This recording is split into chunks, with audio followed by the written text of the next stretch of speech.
Bonjour à tous les participants de ce webinaire du 9 avril 2025. On est ravis de vous accueillir aujourd'hui. Pourquoi 9 avril 2025 ? Tout simplement pour faire un petit point par rapport à la loi qui est sortie, autorisant les syndics à envoyer par défaut en électronique les convocations assemblée générale et tout ce qui va être les mises en demeure en envoi électronique. Nous serons accompagnés de plusieurs participants qui vont se présenter juste après. Donc Caroline Drouard d'AR24, Maître Lionel Cos, député qui a supervisé la loi d'habitat dégradé. Vous nous entendez, Monsieur Cos ? Il n'est peut-être pas encore arrivé. Non. Non. Il va nous rejoindre, ça ne saurait tarder. Maître Naudin, avocat spécialiste en immobilier. Un cabinet qu'on a sélectionné de nos clients qui s'est mis à l'électronique et qui est représentatif, je pense, d'un cabinet classique. Et donc voilà, déjà je le remercie chaleureusement de pouvoir se rendre disponible aujourd'hui. On a prévu des questions que vous pouvez poser via un chat, donc n'hésitez pas à poser des questions. Si on arrive à y répondre, on le fera durant ce webinaire. Sinon, bien sûr, on reprendra contact avec vous pour vous donner les réponses adéquates. Voilà, je laisse la parole à Caroline. Caroline. Oui, bonjour à tous et merci Jonathan. Alors simplement pour démarrer, donc je suis Caroline Drouard, responsable des partenariats pour AR24. En quelques mots, AR24, nous sommes une filiale du groupe La Poste. Nous existons depuis 2015 et nous sommes le leader et le spécialiste du recommandé électronique. Quelques chiffres clés, nous avons envoyé plus de 8 millions de recommandés en 2024 et nous comptons plus de 50 000 utilisateurs actifs. Le lien entre AR24 et Edilink, c'est très simple. Donc, ça fait 8 ans qu'on a choisi pour router les avis électroniques et les lettres recommandées électroniques. On a choisi AR24 comme partenaire qui dépend d'un groupe de K-Post. Donc, ça fait 8 ans. On est complètement interconnecté avec la solution AR24 en API. Donc, c'est complètement transparent pour vos clients. Mais ça nous permet de remonter, par exemple, des soucis d'adresse mail. Ça permet de refacturer directement les copropriétés en direct. On en reviendra après dans un autre débat. Et donc voilà. Donc nous, Edilink, vous avez vu la petite vidéo d'introduction. Donc on a 11 ans, on a dépassé nos 11 ans d'expérience. On a été créé en 2014. Aujourd'hui, on a fini fin 2024 à 5,8 millions de chiffre d'affaires pour environ à peu près 7 millions de plis envoyés par an. 450 clients syndics sur 450 clients au total et à peu près 400 clients syndics. Donc les clients syndics, ça varie de 2 immeubles, même un immeuble. On accompagne les créations, les personnes qui veulent tout de suite prendre les bonnes décisions et les automatismes pour externaliser leur courrier papier électronique. Donc, entre 3 immeubles et aujourd'hui, nos plus gros clients, on dépasse les 1200, 1300 immeubles sur des groupes un peu conséquents. Le travail, on a autant d'accompagnement sur les petits clients que sur les gros. C'est pas le même métier, mais voilà, on a l'habitude de gérer n'importe quelle typologie de clients. Nos avantages, avant de passer dans le vif du sujet, donc voilà, on est capable d'envoyer tout ce qui va être les convocations d'assemblée générale, procès-verbaux, les appels de fonds, relances, mise en demeure, appels travaux, tout ce qui va être les circulaires, les mailings. Voilà, notre métier, c'est transmettre du document. On met un point d'honneur à tout ce qui va être les envois de convocation, procès-verbal. Bonjour, Monsieur Cos. Bonjour. Bonjour. Monsieur le ministre, bonjour. Bonjour. Donc, on avait commencé, je poursuis. Donc, Monsieur Cos, donc, qui vient de nous rejoindre, donc, qui a été à l'origine de la loi Habitat dégradé, proposant on va dire, le mode d'envoi par défaut en électronique. Je dis pas de bêtises, Monsieur Cos. Très bien. Bon. Donc voilà, juste un petit focus par rapport à Edilink. Donc voilà, les convocations déposées avant 11 heures partent le jour même, distribuées donc, dans les délais de la poste. La facturation directement au SDC dans la limite de ce qui est autorisé, donc tout ce qui va être les frais d'affranchissement, d'acheminement, d'accord, ce que nous autorise la loi. Donc plus besoin de manipuler, de faire des avoirs, ce genre de choses. Facturation au réel. Et donc voilà, des interventions en moins. Et bien sûr, de l'accompagnement vers tout ce qui va être les envois numériques. Donc, à l'époque, tout ce qui va être les campagnes de consentement, ce genre de choses. Aujourd'hui, on accompagne aussi les syndics, on en parlera après, sur ce que dit la loi par rapport au choix du copropriétaire de repasser au format papier. Donc, on accompagne aussi les syndics dans ce sens. Et donc, voilà. Concernant la loi du 9 avril, donc là, j'ai fini mon speech. Il y avait différentes questions qui reviennent systématiquement, et bah, je propose à Maître Nodin et Maître Cos d'y répondre.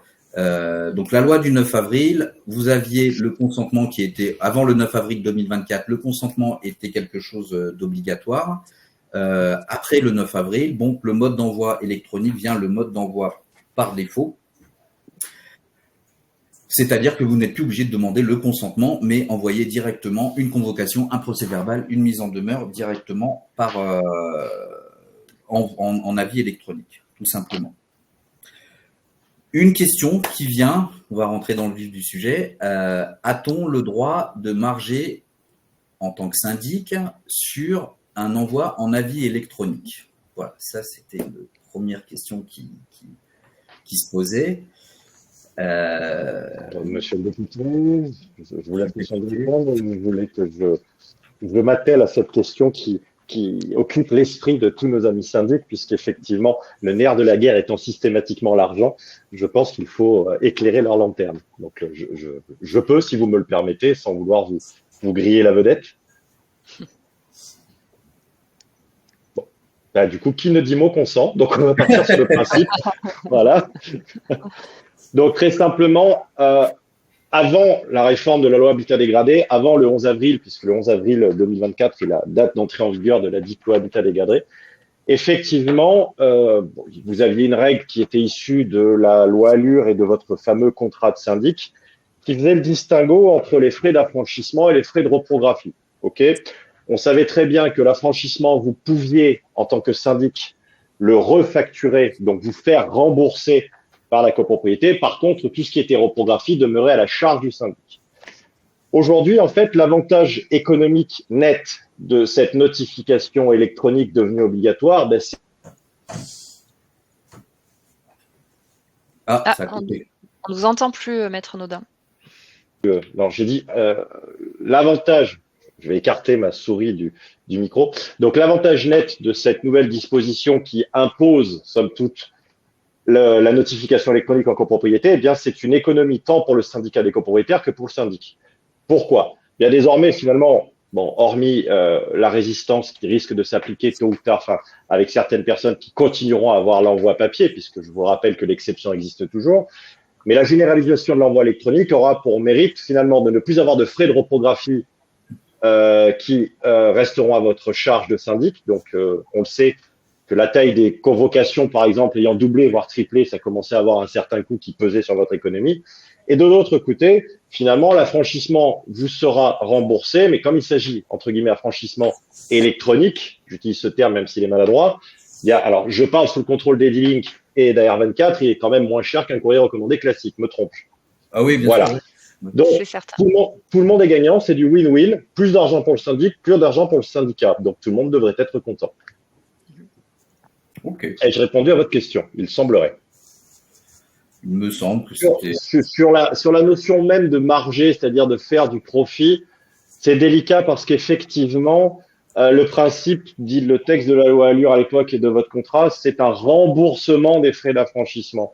Donc du coup, le fait de vous transmettre à R24 ou à Edilink le soin de transmettre, qu'on pourrait mettre en parallèle avec l'affranchissement lui-même, moi, je pense, après, ça n'engage que moi, il faudra que la jurisprudence se prononce là-dessus, qu'on ne peut pas vraiment marger dessus. Mais comme je vous le disais tout à l'heure, finalement, c'est une économie passive. C'est-à-dire que si je ne dégage pas d'argent immédiatement, je fais une économie qui est incontestable en évitant d'avoir à supporter le coût de tout ce qui est reprographie. Et qui, à mon sens, en fonction de la taille de la copro et du nombre de choses à mettre dans vos convocations, commence à être un petit peu coûteux. Tout à fait. C'est de l'économie, comme ils disent. Win-win, tout le monde fait des économies, sauf la Poste, du coup. Mais c'était le but de la loi Habitat dégradé. Si on a mis cette notion notification électronique de principe au sein de ce texte de loi qui avait pour cœur normalement de redresser les copropriétés fragiles, c'était effectivement pour, dans un sens, garantir et sécuriser les envois, mais aussi de l'autre côté, eh bien, couper les dépenses qu'on pouvait couper pour permettre aux copropriétaires d'avoir des ressources et finalement de faire les rénovations physiques et énergétiques qu'ils vont être amenés à faire dans les prochaines années. Alors, effectivement, c'est pas l'économie sur un affranchissement de recommandé qui va permettre de faire un ravalement, on va pas se mentir. Mais oui, toutes ces petites sommes mises bout à bout vont finir par apporter quelque chose, il n'y a pas de débat. Ok, bon, c'est très clair. Une autre petite question aussi par rapport à cette loi. Alors, M. Cos pourrait nous répondre, mais il a des petits problèmes peut-être de bande passante, mais Odin peut répondre également. Donc la loi est sortie, qu'en est-il du décret? Est-ce que le décret est applicable? Est-ce que c'est quelque chose qui peut être contesté, vu que la loi est sortie, mais pas le décret d'application? Pareil, c'est quelque chose qui revient systématiquement. Je ne veux pas passer en électronique, j'ai peur, la loi est passée, mais pas le décret. Je me mets à l'abri, je ne veux pas imposer l'électronique. Qu'est-ce que dit la loi? Alors, je vais me permettre de commencer à répondre, voyant que M. Cos, Monsieur le député, a quelques difficultés de connexion, qu'il n'hésite pas à me couper lorsque sa connexion sera meilleure. Respectons la hiérarchie. Oui. Vous avez raison de dire que c'est une difficulté parce que j'ai la chance et l'avantage de faire des formations France entière sur la loi Habitat dégradé et d'avoir écrit quelques ouvrages ou articles sur ce sujet. Et c'est une question qui découle ou qui coule sur toutes les bouches de tous les syndics parce qu'effectivement, on est dans une situation où vous avez l'article 42.1 de la loi du 10 juillet 65, qui est celui qui précise quels sont les modes de notification en copropriété, qui a été modifié par la loi Habitat dégradé et qui a rendu donc le principe de la notification électronique en copropriété. L'article de la loi Habitat dégradé qui modifiait cet article 42.1 n'appelait pas de décret d'application. Donc, c'est que l'on doit considérer finalement que ce texte est d'application immédiate et donc à compter depuis plutôt le 11 avril dernier. Sauf qu'effectivement, vous l'avez souligné, on a deux petites difficultés à mon sens, et M. Cos vous le confirmera, je suppose. On a d'un côté le décret de 67, qui est donc le décret d'application de la loi, qui comporte des articles 64.2 et suivants. Comme ça, j'aurais fait mon avocat, j'ai donné tous les articles. Mais quoi qu'il en soit, qui organisait le mode de communication électronique en copropriété et qui n'a pas été modifié et qui reste toujours, en fait, inféodé à l'ancienne méthode où le copropriétaire devait manifester son accord à la notification électronique. Alors, il n'y a pas de doute. La plupart, à mon sens, des mentions de ce décret, des articles 64 de suivants, ne vont pas forcément être modifiés. Tout ce qui est envoi d'un avis électronique informant le copropriétaire qu'il va recevoir un recommandé ou une notification électronique, et ainsi de suite. Il y a des modalités qui vont rester les mêmes, il n'y a pas de débat. Mais il y en a d'autres qui vont nécessairement changer. Et donc, du coup, vous avez un petit peu, si vous voulez, cette décoordination ou décorrélation entre un article de loi qui est d'application immédiate et un décret qui, lui, doit être modifié. Alors, il n'y a pas de doute là-dessus. Encore une fois, je parle sous le contrôle de Monsieur Cos. Le décret ne devrait pas tarder. Donc, du coup, c'est un faux débat qu'on va avoir parce que c'est quelque chose d'important, d'urgent. Il devrait sortir pour unifier le débat. Mais cette situation, elle est inconfortable. Pour rappel, et vous m'excusez si je suis long, mais je suis avocat, hein, donc j'ai l'habitude de parler pendant des heures, donc n'hésitez pas à me couper. Pour rappel, si on s'en réfère au droit constitutionnel, une loi est d'application immédiate, sauf si elle renvoie un décret pour son application. Là, c'était pas le cas. Mais pour pouvoir être capable d'application immédiate, encore faut-il qu'elle soit suffisamment claire. Lorsque vous prenez l'article 42.1 issu de la loi Habitat dégradé, la première partie qui vous dit que le principe de la notification électronique, enfin la notification électronique est le principe en copropriété, il est clair. Il n'y a pas de débat. C'est pas la peine d'interpréter pendant des heures. C'est la suite qui pourrait nécessiter des décrets d'application. Ces fameux 2 lignes qui vous permettent à tout copropriétaire par tout moyen et à tout moment de vous dire qu'ils veulent le papier. Et ensuite, qui vous permettent à vous, syndic, d'informer les copropriétaires sur les moyens qui s'offrent à eux pour vous informer justement de leur volonté de garder le papier. Là, ces phrases sont trop génériques et à mon sens s'appellent un décret d'application parce que par tout moyen et à tout moment, ça peut conduire à une source de contentieux épouvantable. Je vous envoie un pigeon voyageur, enfin j'exagère à peine, mais alors bien évidemment, le droit se nourrissant de preuves, il faudra rapporter la preuve qu'on vous a informé, mais il y a un delta d'interprétation qui est tellement grand de ces 2 modalités qu'il faut un décret d'application. Donc aujourd'hui, vous êtes effectivement, je vais utiliser une formule très triviale, vous m'excuserez, le cul entre 2 chaises, comme on aime à dire. Vous avez l'ordre public et vous devez passer à l'électronique, et c'est pour ça que ce séminaire est essentiel, parce qu'il faut prendre à bras-le-corps ces notions, mais de l'autre, une certaine prudence, où je vous invite quand même, et là, AR24 et Edilink le font parfaitement bien, à prendre attache avec vos copropriétaires, à vous assurer qu'on vous a bien notifié l'adresse électronique et qu'on va dans le sens, c'est-à-dire tout en continuant quelque part à s'assurer que même si le consentement n'est pas nécessaire, vous l'avez quand même plus ou moins, et ce jusqu'à l'obtention du décret tant attendu qui uniformisera tout le système. Mais je le répète, ne soyez pas en panique, ce décret, il est logique qu'il sorte dans un avenir. Voilà, j'ai fini mon petit speech. Alors, juste pour finir par rapport à ça, est-ce qu'il y a eu des contestations plus que l'année dernière? Maintenant, il y a un an qui est passé. Est-ce que vous, pour le moment, moi, dans mon cabinet, très honnêtement, on est une vingtaine. C'est une arme pour les copropriétaires, on dit souvent ça. Les copropriétaires, c'est une possibilité de contester une AG.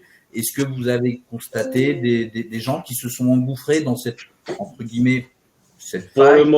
Pour le moment, non. Ça tient à plusieurs éléments. Alors, on est un assez bon filtre parce que, je vous l'ai dit, on est une vingtaine de personnes au sein de mon cabinet et on travaille à 90% sur la copropriété. Donc, le contentieux de la copropriété, l'annulation d'AG et ainsi de suite, on en a beaucoup.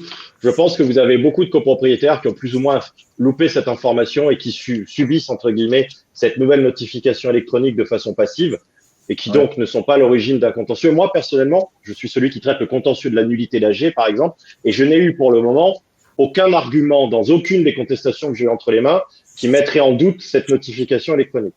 Mais ça tient aussi au fait que les syndics en ce moment, et je pense que notre auditoire vous le confirmera, sont assez prudents. Vous avez certains syndics qui se sont engouffrés dans cette nouvelle législation et qui ont passé en tout électronique, et puis d'autres qui continuent à rester dans l'ancien système tout en expliquant que ça va changer. Donc peut-être que la multiplication attendue du contentieux n'a pas eu lieu, très simplement parce que cette révolution numérique n'a pas encore vraiment pris effet, à mon sens. D'accord. Bon, bah c'est très clair. On va passer à prochaine slide. Donc là, c'est un petit peu, bon voilà, hein, dans la continuité du bilan, un an après, l'évolution des habitudes. Donc on a sorti quelques statistiques. Donc la première, c'est nos statistiques Edilink. Donc la comparaison envoi papier, envoi électronique. Donc on était de janvier à avril 2024, c'est-à-dire avant la mise en place du décret. Donc Edilink envoyait 21% d'envois. Donc on parle uniquement convocation PV en avis électronique. De mai à décembre 2024, donc c'est-à-dire une fois que le texte est passé, mais tout frais, tout récent, on était à 29% d'électronique. Et donc de janvier à mars, donc là on est en plein dedans, c'est les chiffres vraiment tout frais. Là, aujourd'hui, Edilink, sur 100 convocations qui partent, 44% partent en électronique, sur la globalité de nos clients. Okay, donc nous, on a voulu suivre un petit peu cette tendance. J'en parlerai à la fin par rapport à une offre qui s'adapte complètement à cela. Et dans nos prévisions, donc on est sur fin juin 2025, on devrait être entre 60 et 70%. La période d'envoi des convocations démarre là, hein, c'est quelques semaines, là, c'est-à-dire l'envoi pour les AG. Donc voilà, nous on a prévu 60-70% à juin 2025. Les stats, pardon, excuse-moi. Alors 24. Caroline, je te laisse la parole de commenter tes chiffres. Si tu veux. Oui, merci Jonathan, mais très rapidement, tu as effectivement évoqué la partie Edilink par rapport à l'utilisation du recommandé électronique, de l'avis électronique. Côté R24, de manière un peu plus globale, là en fait, c'est vrai qu'on s'aperçoit évidemment d'une forte progression entre janvier 2023, de janvier à avril 2023 et de janvier à avril 2024, avec plus 65% en effet de progression concernant la vie électronique, et encore plus fortement de mai à décembre 2024, 90% par rapport à 2023.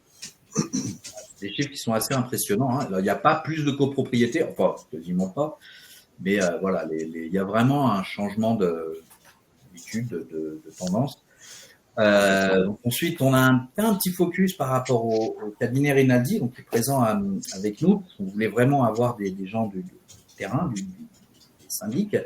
Alors c'est un syndic que je connais bien, donc ils sont basés sur l'Est parisien. C'est ça? Vous gérez combien d'immeubles, messieurs? 320 immeubles. Voilà, 320 immeubles.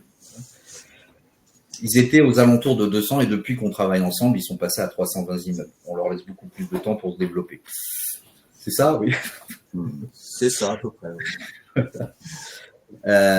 Donc, on avait échangé il y a quelques semaines ensemble. Donc, il faut savoir une chose, il y aura une statistique intéressante à sortir, c'est le taux d'électronique est différent d'une région à l'autre.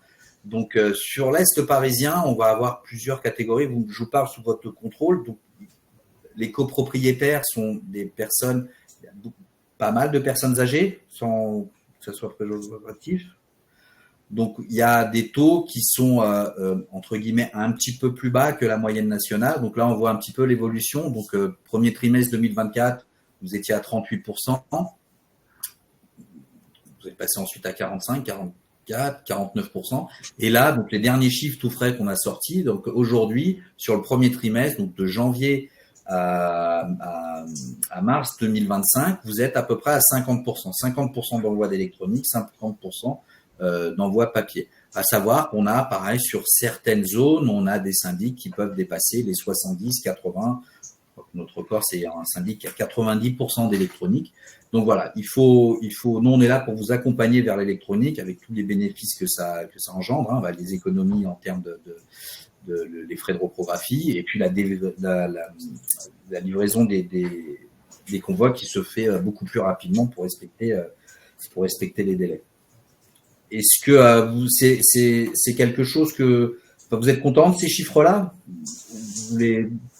Oui, puisque a priori, par rapport à la moyenne que vous avez montrée sur les slides précédentes, en fait, on serait au-dessus. Et malgré le fait que nous, on n'a pas mis en application la loi, puisque nous demandons toujours le consentement avant de mettre en pratique le LRE.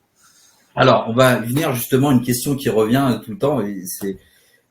Donc, est-ce que le consentement a encore une utilité, Maître Naudin? Monsieur Cos m'a dit qu'il avait des gros problèmes de connexion, donc je ne pense pas qu'il puisse nous rejoindre. Le consentement, aujourd'hui, c'est un produit qui est toujours commercialisé par AR24, Caroline? Alors oui, tout à fait, il l'est toujours. En revanche, il est vrai que par rapport à la vie électronique, il n'est quasiment plus utilisé, hein, soyons honnêtes. Mis à part pour, dans, certains cas où il est nécessaire en fait de confirmer, l'adresse mail du copropriétaire. Il peut être en fait utilisé dans ce sens-là, mais vraiment de manière générale sur la vie électronique aujourd'hui, ce n'est quasiment plus le cas.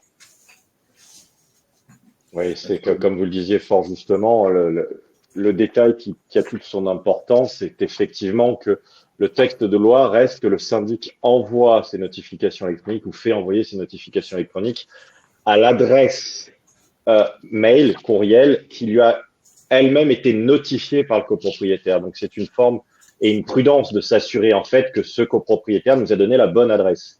Et cette notification, ce qui est assez amusant dans le texte, on vous parle pas de sa forme. Donc, on peut imaginer le copropriétaire qui vous envoie un recommandé pour vous alerter de l'adresse mail à laquelle il faut lui envoyer le mail. Quoi qu'il en soit, la prudence est de mise parce qu'effectivement, si vous aviez eu par le passé l'habitude de dresser une fiche de vos copropriétaires avec leur nom, adresse et d'avoir ajouté l'adresse mail qu'on avait bien voulu vous donner via un WhatsApp ou quoi que ce soit, attention. Pour éviter tout recours, tout problème, assurez-vous bien d'avoir la bonne adresse électronique qui vous est notifiée officiellement. Le droit de la copropriété est une matière où la forme l'emporte sur le fond.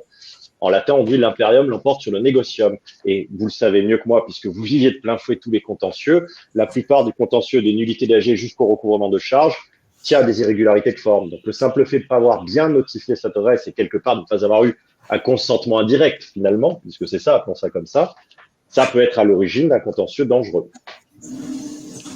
D'accord. Alors, le seul point, c'est que nous, on s'appuie sur la loi et aussi sur le retard de poste, ce qui nous permet d'influencer nos clients, nos copropriétaires et leur faire valoir donc de passer en distribution électronique pour éviter effectivement tout délai d'attente, tout de non-réception, non-perception, puisque comme on soulevait le point tout à l'heure là entre nous, entre associés, les notifications de lettres recommandées se font de moins en moins, voire elles sont laissées sur le tapis. Le facteur ne peut pas porter plus de X kilos en distribution, donc pour les grosses copropriétés, ça crée des problèmes. Donc tous ces faits-là, appuyés de la loi qui est sortie, évidemment, je pense que la progression de 50% sur le prochain trimestre, puisqu'on rentre en pleine période d'Assemblée générale, risque de porter un taux beaucoup plus important qu'il ne l'est actuellement de 50%. Pour aller dans votre sens, monsieur, de toute façon, la question n'a plus lieu d'être. Basiquement, la loi, elle est d'ordre public, c'est-à-dire qu'elle s'impose et elle dit clairement que les notifications sont valablement faites par voie électronique et le papier demeure l'exception. On pourra, d'ici peu sous peu, plus vraiment se retrancher derrière cette absence de décret parce qu'encore une fois, ça va sortir. Donc, du coup, le grand principe en France, les chiffres vont exploser, c'est une certitude. La seule chose que je vois encore, et vous me le confirmerez peut-être, c'est qu'il ne faut jamais oublier que la copropriété est quand même toujours une histoire de personnes âgées. Celles qui ont le temps de s'occuper de leur immeuble et que celles-ci sont encore un peu retorses à juste titre parce qu'elles ont du mal avec le mail, du mal avec l'emploi des moyens techniques et modernes comme l'extranet et ainsi de suite. Hein, je le vois dans mon cabinet. Et c'est peut-être là où il restera une frange de gens qui resteront attachés au papier et qui du coup nécessiteront encore d'envoi de recommandé dont vous venez d'expliquer les affres. Hein. On en parlait il y a quelques secondes. Le sac du postier trop lourd ou perdu, les délais qui ne commencent pas à courir et ainsi de suite. Donc c'est peut-être la même chose, c'est peut-être cette chose-là qui va, en tout cas cette dichotomie qu'on peut rencontrer en copropriété entre la jeune génération qui évidemment au fait du numérique souhaite, moi le premier puisque je suis copropriétaire, recevoir les cours recommandés par voie électronique parce qu'on l'a sur le téléphone et c'est réglé, on n'a pas besoin de se rendre en poste avec ses erreurs d'ouverture. Et de l'autre côté, cette génération plus ancienne qui va passer le relais à un moment mais qui restera attachée au papier. Mais je suis d'accord avec vous, les chiffres vont nécessairement exploser et par simple application de la loi. On est d'accord. Tout à fait. Alors après, effectivement, l'ancienne génération, j'ai les cheveux gris, je peux le dire, a peut-être plus. Vous avez vu ma barbe. Voilà, lettre recommandée, mais outre cela, et c'est tout à fait exact, on a aussi la jeune génération qui le reçoit par le courrier électronique et puis il nous appelle derrière en nous disant, j'aimerais bien l'exemplaire papier pour pouvoir suivre parce que les tableaux. On en vient après. Partie des questions, c'est quelque chose. C'est pas l'exception. C'est un peu comme à l'école. J'ai plus d'encre, j'ai pas le temps de tirer il y a toutes les excuses qui vont et j'en termine là. Non, non, c'est quelque chose qui revient souvent. Mais justement, on va en parler juste après. Une question qui revient aussi de façon très régulière. Vous envoyez un avis électronique pour une raison X ou Y, on va détailler. La convocation, le procès-verbal n'arrive pas dans la boîte mail du copropriétaire. Il arrive dans les spams. Donc, AR24, la principale, on va dire, préoccupation, c'est que les mails arrivent dans la boîte de réception, qu'ils ne tombent pas en spam. C'est pour ça qu'ils ont des gros investissements sur des serveurs pour justement montrer patte blanche pour que les mails soient correctement distribués. Mais on a un cas, par exemple, où vous avez des gens qui disent « Moi, j'en ai marre de recevoir un mail, je veux avoir que des choses importantes, je veux installer un logiciel comme Mail in Black ». Mail in Black, c'est un logiciel qui vous demande de vous autoriser, de vous authentifier pour envoyer un mail, pour éviter de se faire spammer. Donc la question, c'est AR24 envoie un avis électronique, le copropriétaire utilise un logiciel type Mail in Black. Est-ce que l'AG est contestable ou pas? Maître Nolan. Alors là, encore une fois, un décret est louable, mais aujourd'hui, tel qu'on en est, on est obligé de s'en référer à ce qui existe dans le décret, qui, à mon sens, demeurera d'application, parce que c'est quelque chose qui n'est pas amené à changer. L'article 64.2 du décret de 67, qui précise les points de départ de délai dans les différentes notifications, notamment l'électronique, est assez clair. On vous dit que tous les délais, que ce soit les notifications, les mises en demeure qui sont prévues par le code de la copropriété, en matière de notification électronique, commencent à courir le lendemain de la transmission par le prestataire de services de confiance de qualité, vous, de l'avis électronique informant le destinataire d'un envoi électronique. Donc, vous connaissez mieux le système que moi. Vous envoyez un avis électronique dans lequel il y a un lien disant « Vous avez un recommandé électronique ». C'est pas le recommandé électronique, c'est pas sa réception, c'est pas son ouverture, c'est la transmission. Donc, l'envoi du courrier électronique, simple courrier qui informe de l'existence d'un recommandé électronique. Je l'appelle comme ça, j'en suis désolé, mais c'est pour faire le distinguo. Donc, du coup, en fait, finalement, si malheureusement cet avis, il arrive dans Mail in Black ou dans les spams, vous, ce qui fera courir le délai, finalement, c'est le lendemain de l'envoi. Donc, basiquement, les délais légaux seront pleinement remplis. Si le copropriétaire ne traite pas bien sa boîte, c'est de sa faute. Ça évite justement les difficultés qu'on pouvait rencontrer on en reparle avec le cabinet Rinaldi, avec la Poste. Moi, je répète, à Marseille, le sac postal perdu dans la poubelle, finalement, c'était nullité de l'Assemblée générale parce que on n'avait touché personne et il n'y avait aucune première présentation. Dans ce cas-là, on vous dit clairement, c'est la transmission de l'avis. Il n'y a pas de contentieux encore dessus, mais la transmission de l'avis, c'est bien l'envoi de l'avis, puisque ça peut être fait par courrier simple. Courriel simple, j'entends. Donc, à partir de là, très simplement, vous êtes, en tant que professionnel de cette transmission, vous établissez votre bordereau sur lequel vous mettez le jour où ça a été transmis l'avis.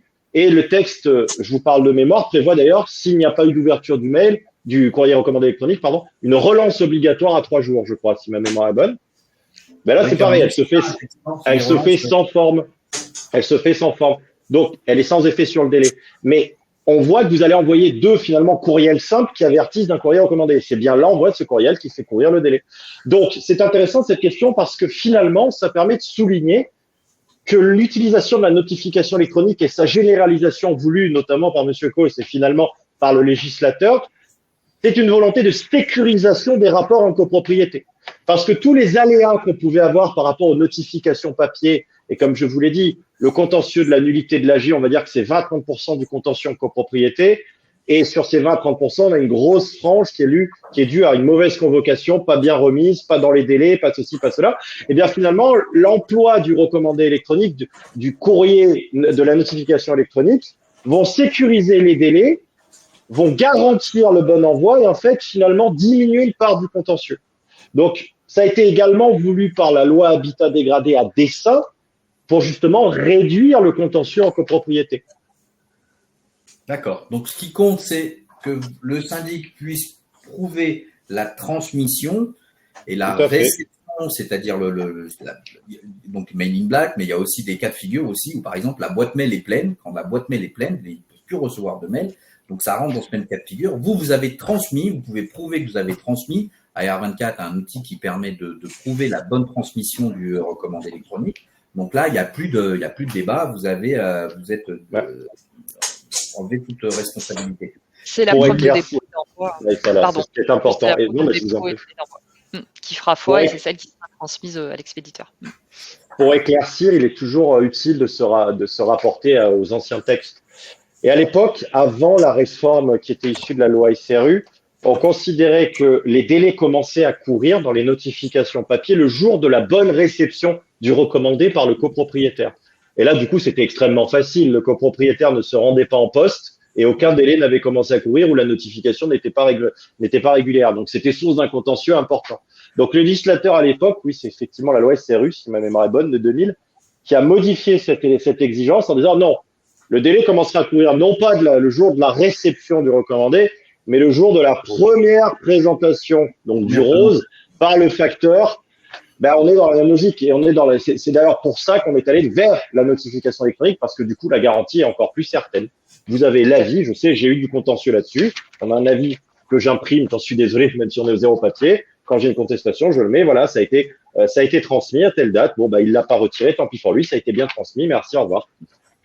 Justement, par rapport au délai, donc c'est pareil dans mon retour d'expérience, on n'a jamais deux fois les mêmes délais. Il y en a qui parlent de 21 jours, d'autres qui parlent de 23 jours. Il y en a qui comptent les samedis, dimanches, d'autres qui ne les comptent pas. Est-ce qu'il y a quelque chose de clair là-dessus Ah oui, c'est même d'une clarté limpide. C'est un délai c'est l'article 42 de la loi du 10 juillet 65 qui fixe, et vous avez le décret d'application de 67 derrière. C'est un délai de 21 jours préfixe. C'est un délai de date à date, point, 21 jours plein, et qui commence à courir le lendemain quand c'est un recommandé, du coup classique, de la première présentation. Ce qui fait, par exemple, si vous voulez, en toute logique, si votre convocation est d'une date certaine, l'Assemblée générale doit se tenir 22 jours à minima après cette convocation. Parce qu'on commence à faire courir le délai de 21 jours, qui n'est pas discutable, sauf dans les cas d'urgence, mais c'est pas le sujet d'aujourd'hui. Ben, ce délai de 21 jours commence à courir le lendemain de la première présentation.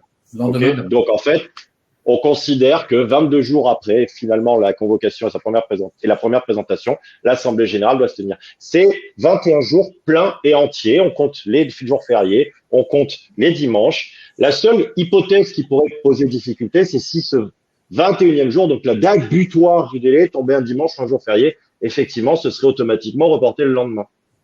D'accord.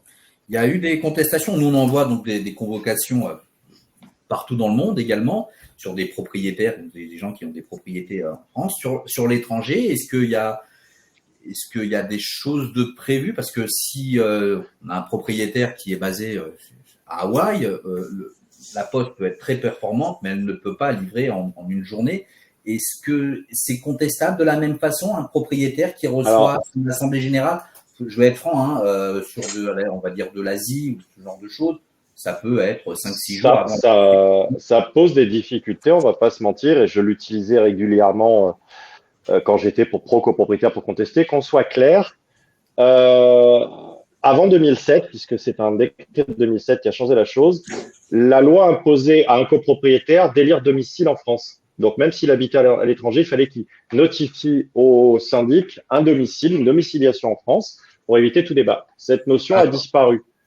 Elle a complètement disparu, mais le délai de 21 jours reste le même que le type habite à Ouagadougou. Oui. Et j'adore le Burkina Faso, qu'on soit clair, ou qu'il habite en France. Donc, du coup, en fait, ce qui rend la compliqué quand vous faites de l'AR papier, ben, c'est finalement que vous devez tenir compte de la situation géographique de vos copropriétaires. Je vous prends un exemple tout bête que j'avais eu d'un copropriétaire qui voulait embêter son syndic et qui habitait à l'époque en terre de feu. Au sud de l'Argentine, si ma mémoire est bonne. Et eh bien, on avait tout fait. La convocation à 21 jours est arrivée 3 mois après la tenue de l'Assemblée générale. Et bien évidemment, c'est un motif de nullité puisqu'il a été convoqué irrégulièrement.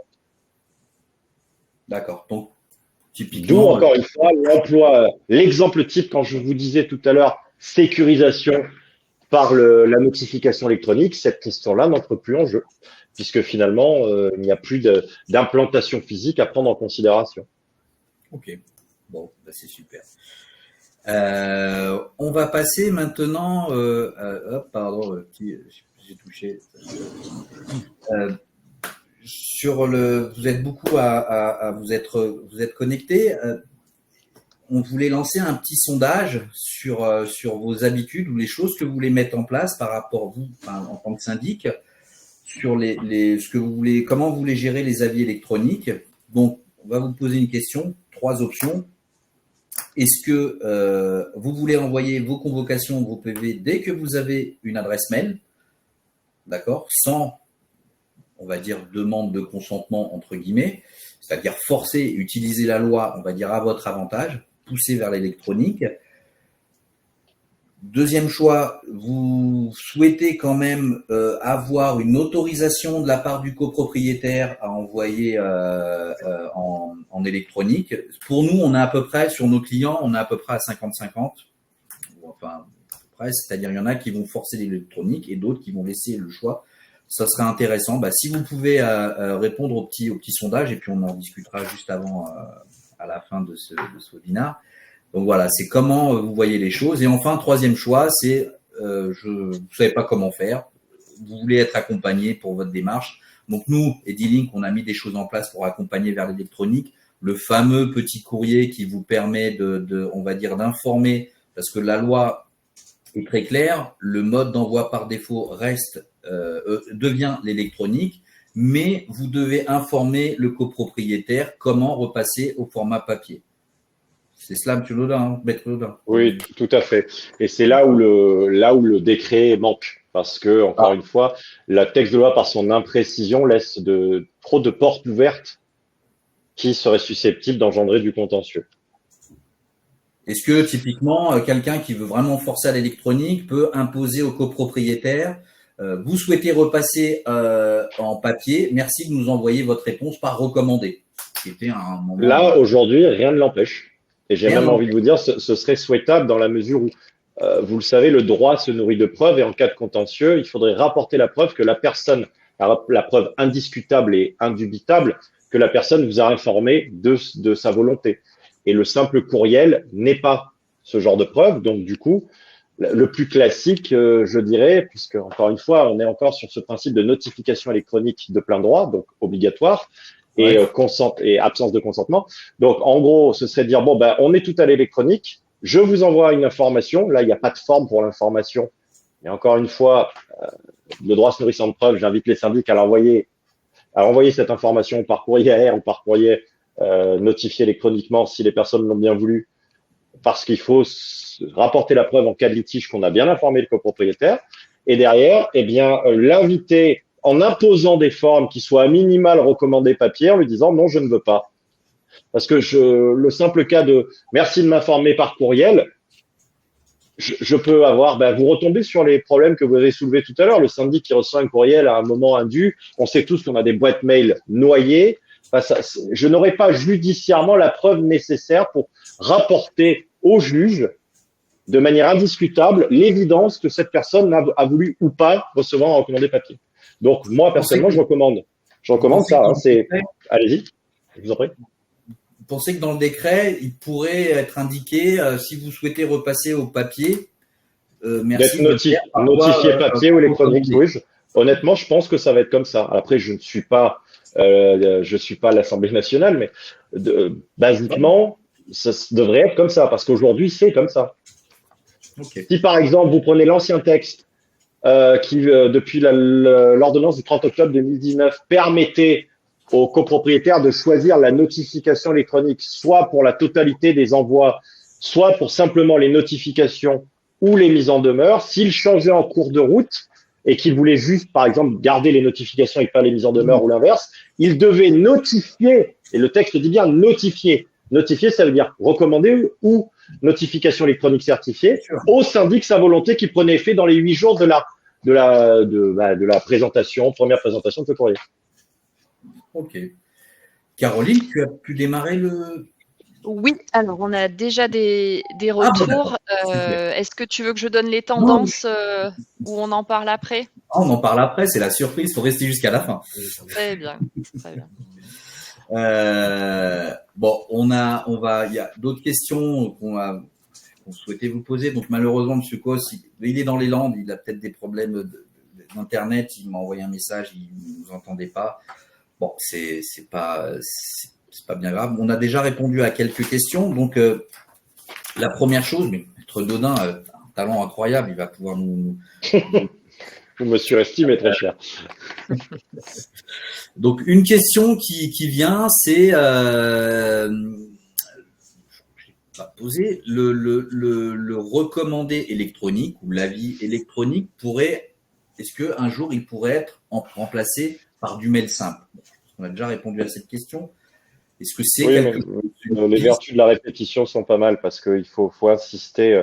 Là, on parle de droit pur finalement et de procédure et la copropriété demeure une matière, je le répète, qui est formelle et processuelle. Lorsqu'on va avoir, on va me poser la question et la question se pose non pas quand tout se passe bien, parce que quand vous prenez une petite copro lambda qui est gérée par un syndic non professionnel et où toutes les discussions se font sur un coin de table, il n'y a pas de débat.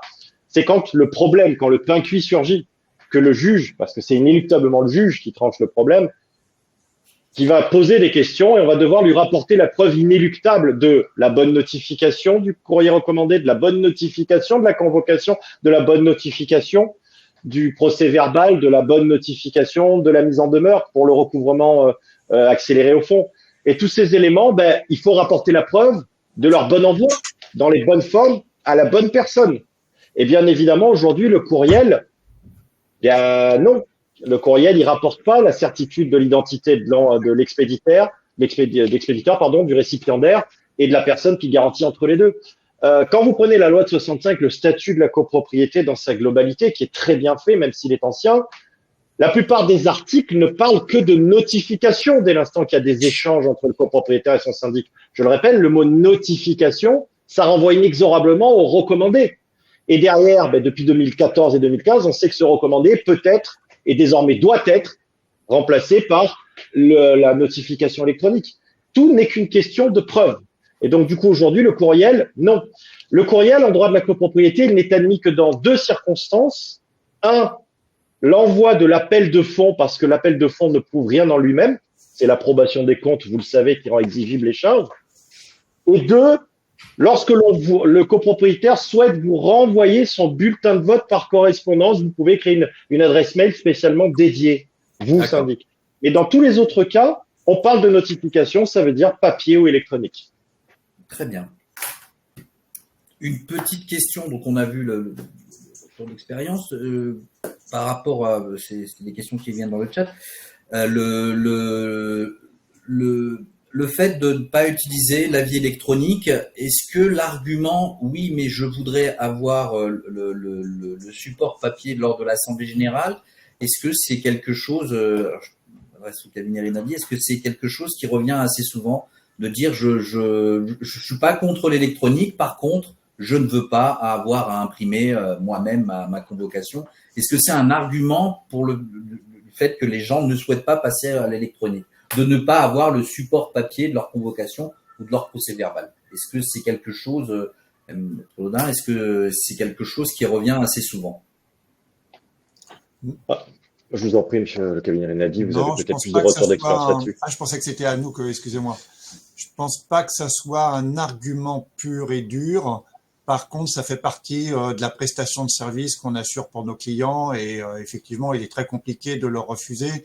Donc, en fait, il y a la double chose, c'est la praticité, comme l'a dit Maître Dodin tout à l'heure, de le recevoir via extranet et en même temps de pas tirer les 50 pages à la maison parce qu'on va bouffer sa cartouche d'encre. Quand je dis bouffer, c'est entre guillemets, vous l'avez bien compris, je m'en excuse. Donc, la simplicité, c'est de dire vous me le préparez, puis le jour de l'assemblée, vous m'en faites 2-3 exemplaires pour qu'on puisse les distribuer, suivre à deux. Voilà, ça se fait, je pense, pour nous en bonne intelligence. Ça reste un coût quand même, parce que multiplié par le nombre d'assemblées générales, évidemment. Et ça veut dire aussi derrière que tout le monde n'a pas pris l'habitude de travailler sur son petit portable ou de regarder, de suivre l'assemblée générale comme certains peuvent le faire sur leur petit PC ou leur petit portable et que on a encore besoin de tactile et d'avoir du papier en main pour pouvoir regarder les chiffres, les relevés généraux de dépenses qui sont déjà un petit peu pas très lisibles le soir d'une assemblée sur un tout petit écran de téléphone. Voilà, donc c'est plus dans le service, on va dire, qu'un moyen de pression de dire envoyez-le-moi par courrier parce que je préfère du papier. Alors ça reste quand même, évidemment, mais ça reste quand même anecdotique. Je suis plus dans le service. Vous prenez l'habitude en assemblée générale, on va dire un immeuble où il y a, je sais pas, 50, 60 copropriétaires, vous partez en AG avec des convoques déjà imprimés que vous distribuez aux copropriétaires. C'est quelque chose que vous faites régulièrement, ça? Ben, ce soir, par exemple, oui, j'ai un immeuble de 120 lots et je vais en prendre quelques-unes parce que inévitablement, je sais que 2 ou 3 vont me dire en signant, ah, excusez-moi, je suis pas allé rechercher ma convocation ou ah, j'ai pas pu le tirer, etc. Donc, écoutez, hier soir, on a fait une assemblée générale avec une collaboratrice. Il y avait 5 copropriétaires présents. Sur 5 copropriétaires, 3 m'ont demandé un exemplaire papier sur une procédure qui était en cours. Et donc, en fait, on a tiré 2. Ils ont suivi, alors qu'ils étaient que 5, hein, je précise bien. Et ils ont suivi à 2 sur un exemplaire papier. Voilà, donc si vous voulez, je pense que le jour de l'Assemblée, on a encore besoin d'avoir un document écrit pour suivre. Alors, pas pour tout le monde, hein, c'est très clair, mais pour un grand nombre quand même, le papier reste un moyen de lisibilité assez pratique. Je l'analyse comme ça, après, je sais pas. Une autre petite question, est-ce que, là pour un petit peu mettre les pieds dans le plat, est-ce que le fait d'imprimer une convocation, de fournir un support papier, est-ce que c'est, on va dire, une façon de, entre guillemets, j'aime pas le terme, justifier une forme d'honoraire? On a eu la remarque sur certaines choses, c'est-à-dire il y en a qui disent, moi j'ai besoin d'avoir, en tant que syndic, je facture des honoraires, c'est quelque chose. Est-ce que vous avez un petit peu ce sentiment de pas du tout? Non, pas du tout. Très sincèrement, on rentre, je le précisais tout à l'heure, justement en le soulignant, on est plus dans la prestation de service, nous, là, et on fait pas de remarques désobligeantes ou de dire ça nous coûte cher ou autre. On le pense. S'il y a un auditoire qui demande à un grand nombre, puisque quand il y en a un qui commence à le demander devant tout le monde, évidemment, c'est le phénomène de circulation. Ah bah tiens, moi aussi. Ah bah tiens, moi aussi. Et on va pas amener. Donc non, on parle même pas de coût on n'a même pas dans l'esprit de facturation de quoi que ce soit. On est vraiment, je souligne bien, dans la prestation de service parce que c'est une habitude à prendre. Nous-mêmes d'ailleurs, en tout cas pour beaucoup de collaboratrices et collaborateurs au cabinet, on est sur notre site et en même temps, on a quand même l'exemplaire papier devant les yeux. Voilà. Ouais. Et donc, je pense qu'on est peut-être dans une phase de transition. Enfin, moi, je me l'explique comme ça. Et si je peux parler à titre personnel, j'ai besoin du papier. Donc, alors après, je minimise en tirage, évidemment. Mais quand je lis un budget prévisionnel à l'Assemblée générale, je peux pas le lire sur écran. Je suis obligé de l'avoir sur papier avec les annotations que j'ai pu faire, etc., etc. Okay. De toute façon, si vous me le permettez, je pense pas que l'édition d'une convocation ou un de ses annexes à l'occasion de l'AG soit réellement facturable, puisque dans l'ancien texte, c'était dans votre forfait. On est bien d'accord. On est tout à fait d'accord, mais c'était dans l'esprit de la question. Non, mais je comprends, bien sûr. Voilà. Mais on est bien d'accord que rien n'est facturé à nos clients dans le cadre des tirages, tels qu'ils soient. Une question aussi qui est revenue, et Maître Donat, vous allez pouvoir nous éclairer, par rapport à la transmission d'adresses mail à des prestataires, aux syndics. Qu'en est-il sur le positionnement par rapport au RGPD? Le nouveau texte qui est venu il y a quelques années. Quelles sont les obligations de chacun par rapport aux adresses mail transmises directement au syndic? Est-ce que le syndic doit dire je ne vais pas utiliser cette adresse mail pour divulguer de la publicité? Je n'ai pas. Qu'est-ce que dit la loi? Est-ce qu'il y a des choses contestables sur la transmission d'adresses mail, donc des données personnelles?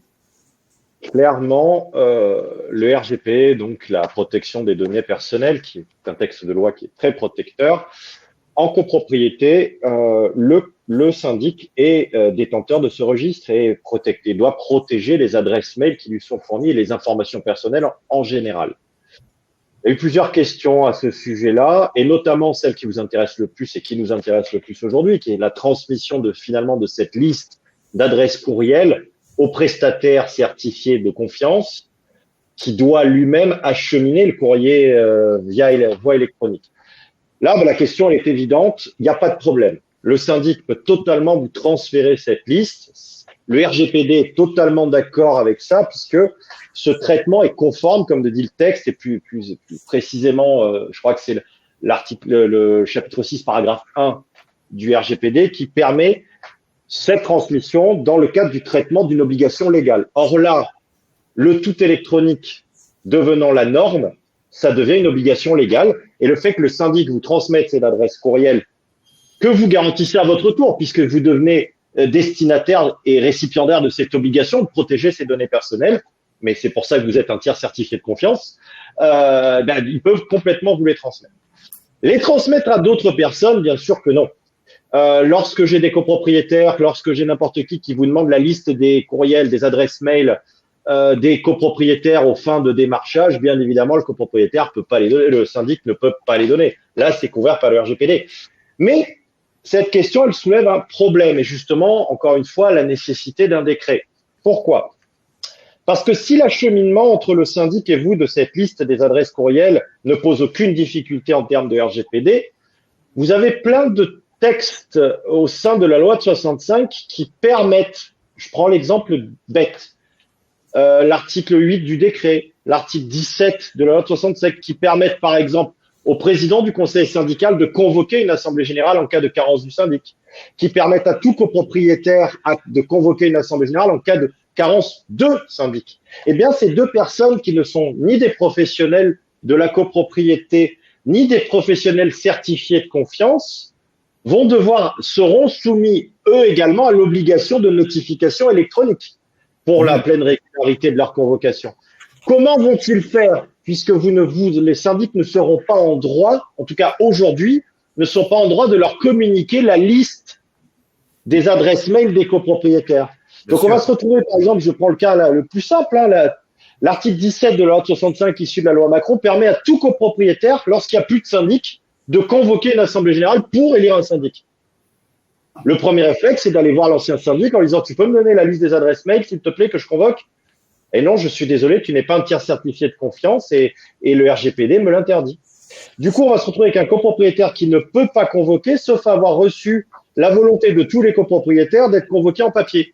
Donc, on est dans une sorte de zone grise où finalement la loi d'ordre public, la loi de 65 elle-même, dans sa disposition, n'est pas compatible avec cette obligation du tout électronique. Et il faudra à ce moment-là, bien évidemment, que le décret statue sur ces différents points. D'où la nécessité de ce fameux décret. Exactement. Si je ne m'abuse, ce qui est quand même assez aberrant, c'est que la feuille de présence, elle est publique. Nous sommes bien d'accord. La feuille de présence est publique, mais la feuille de présence comprend nom, prénom, adresse postale, rien d'autre. On est bien d'accord, mais ça veut dire qu'on a le droit de diffuser les adresses postales qui, quelque part, sont Ouais, mais l'adresse, je vous coupe, parce que cette question là souvent, je suis désolé, l'adresse postale est librement accessible à toute personne. Vous faites un extrait de matrice cadastrale demandé au service des impôts fonciers et dans la demi-journée, vous l'avez. C'est pour ça qu'elle n'est pas couverte par les RGPD. On est bien d'accord, mais elle est quand même moins sécurisée que effectivement une adresse mail qui reste une boîte électronique et qui ne touche pas la personne directement. Parce qu'il n'existe pas aujourd'hui de registre des adresses. Ça existera peut-être demain, mais aujourd'hui, ça n'existe pas. Bon. Dernière petite question. Des questions qui reviennent souvent. Peut-on refacturer, que ce soit en électronique ou en papier, tout ce qui va être le contentieux à la copropriété ou est-ce que c'est à la charge du syndic? C'est des questions qui reviennent souvent. On a à peu près, c'est pareil, sur du 50-50. Il y en a qui vont soutenir mordicus que les frais d'envoi, par exemple, pour une mise en demeure en recommandé, peut être facturé à la copropriété et d'autres vont dire c'est inclus dans les honoraires du syndic. Est-ce que vous avez un élément de réponse à nous fournir? Les affranchissements sont remboursables au syndic, qu'on soit clair, ça demeure la règle. Donc, affranchissement, on l'entend par le sens large. Après, vous le savez, les mises en demeure et ainsi de suite, normalement, c'est dans le contrat de syndic, mais ça doit être mis à la charge. Alors, c'est assez charmant comme question parce que là, vous ouvrez un débat qui dépasse un peu notre webinaire de ce matin, mais qui est intéressant. C'est que je prends la mise en demeure classique et je parle sous le contrôle et avec le partenariat du cabinet Rinaldi s'il le veut bien. Vous allez faire une mise en demeure à un copropriétaire d'avoir à payer les charges. Votre premier réflexe, c'est que vous allez mettre cette mise en demeure à la charge du copropriétaire qui doit ses charges. On est d'accord. Et vous auriez raison, parce que le contrat de syndic vous le dit comme ça. Sauf que lorsque vous prenez la jurisprudence qui est attachée à ça, on vous dit que c'est le syndicat des copropriétaires qui doit supporter ce coût-là. Donc, il y a tout un débat là-dessus. Donc, la prise en charge, l'affranchissement, enfin, tout ce qui a un rapport avec ça, normalement, c'est remboursable. Les frais qui sont inhérents, facturés par le syndic à ces différentes démarches, normalement, ils doivent être supportés par le syndicat des copropriétaires qui, en cas de contentieux, les répercutera et les soumettra au juge qui sera amené à trancher la question de leur prise en charge. Si j'ai répondu à votre question. Merci beaucoup, maître. Je vous en prie. Bah ça, écoutez, on a vraiment balayé toute la problématique. Donc nous, par rapport à la loi du 9 avril, on a créé une offre qui s'appelle l'offre Syndic Zen, donc propre à Edilink. En gros, on va accompagner les copropriétaires, les syndics, pour augmenter leur taux d'envoi électronique. On est interfacé avec différents logiciels, donc via un système de connecteurs. Donc on a Edilink, on est très abouti, on va dire, dans les connecteurs, c'est-à-dire l'implémentation directement avec les logiciels métiers. On a des partenariats assez forts. La plupart de nos clients, voilà, on a du Neoteam, Bilogi, Crypto, Egide. Donc, c'est-à-dire que les documents sont directement générés depuis l'application et ensuite envoyés directement via Edilink. Ok. L'offre Syndic Zen, je vous la débriefe en 2 minutes. On gère tout ce qui va être l'envoi des recommandés électroniques. On refacture les envois électroniques directement à la copropriété. On fait monter votre taux d'électronique. Et toute la partie reliquat, c'est-à-dire des gens qui n'ont pas d'adresse mail ou qui ne veulent pas recevoir en format papier, bah, tout simplement, nous, on propose de les prendre à notre charge. C'est-à-dire qu'on offre 70 pages par convocation, par copropriétaire, c'est-à-dire la convocation, l'élément physique, 20 pages par procès-verbal, et ça, c'est pris en charge directement par Edilink.